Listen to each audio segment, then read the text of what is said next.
कैसे हो दोस्तों। मैं मोहम्मद नईम शेख। मैं बताना चाहता हूं कि अलहज मोहम्मद अकरम अंसारी हमारे स्टूडियो में मौजूद है और ये जैसे कि वहां रह रहे हैं और तुलसीवाड़ी ताड़ों का रिडेवलपमेंट का काम जारी है, फेज 2 का काम जारी है।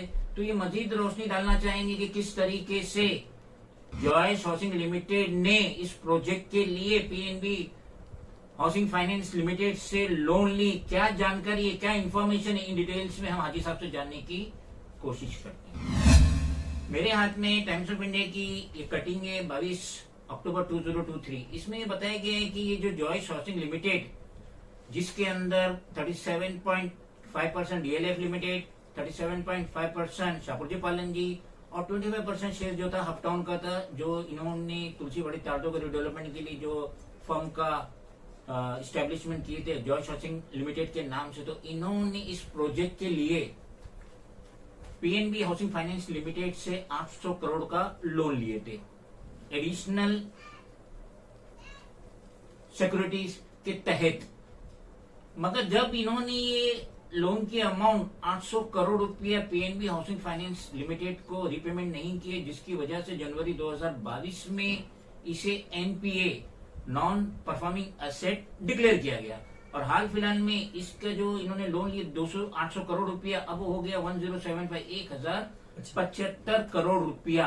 तो हाजी साहब, मैं आपसे ये पूछना चाहता हूं कि जब ये इतने लीडिंग बिल्डर है और इन्होंने इस प्रोजेक्ट के लिए जो पीएनबी हाउसिंग फाइनेंस लिमिटेड से 800 करोड़ रुपया लिए, तो इस मौजूद में आप क्या कहना चाहेंगे? 10,000 करोड़ का प्रोजेक्ट है ये, उसको बेनिफिट हो रहा है उसको। हाँ। उसके बावजूद 800 करोड़ इनके लिए क्या था? कुछ भी नहीं। तो क्या वजह ऐसी है जो इनको लोन की जरूरत पड़ी और फिर एनपी हो गया? वो एनपी भी हो गया, एनपी हो गया ना। और जनवरी 2022 में ये एनपी हो गया जो इन्होंने लोन लिए थे। और मेरी समझ में ये नहीं आ रहा कि जब ये जॉयस हाउसिंग लिमिटेड को 12 lakh square feet free flat मिल रहा है, यानी फ्री ऑफ कॉस्ट मिल रहा है, ये डेवलपमेंट करेंगे, इनको 12 लाख स्क्वायर फीट मिल रहा है जिसकी मार्केट वैल्यू होती है 10,000 करोड़ रुपया।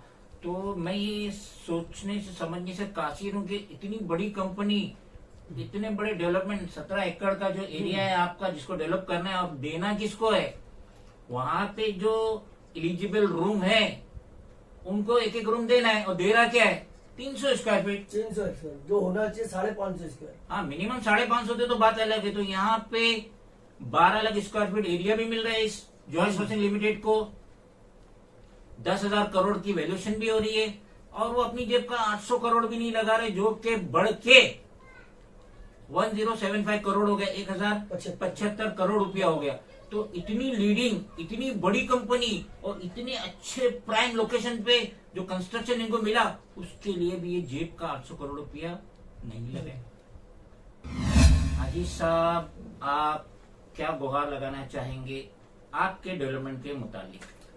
जो वहाँ पे रहने वाले लोग हैं, एलिजिबल घर है, ए नहीं बोले जाता, जिसको एनएफपी बोले जाते हैं, नॉट एलिजिबल, नॉट फॉर्म, उन लोगों को भी पूरा वेरिफिकेशन करो, पेपर वो चेक करे। और हमारी नॉन निर्माण सोसाइटी के द्वारा तुलसीवाड़ी नॉन निर्माण के द्वारा पे उसको सबको घर मिलना चाहिए, ऐसा सोसाइटी रास्ता निकाले लोग हित में। तो हम भी उम्मीद करेंगे कि जिनके घर एलिजिबल है, पात्र है, उन्हें तो यकीनन रिहब में फ्लैट मिले, और जिनके घर नॉट एलिजिबल है, एनी है, अपात्र है, तो जिस पेपर की कमी है उसका प्रॉपर वेरिफिकेशन करके उनको भी पात्र किया जाए और उनको भी रिहब में घर मिला जाए, क्योंकि सदियों से वहां रह रहे और काफी तकलीफात का उन्होंने सामना किए।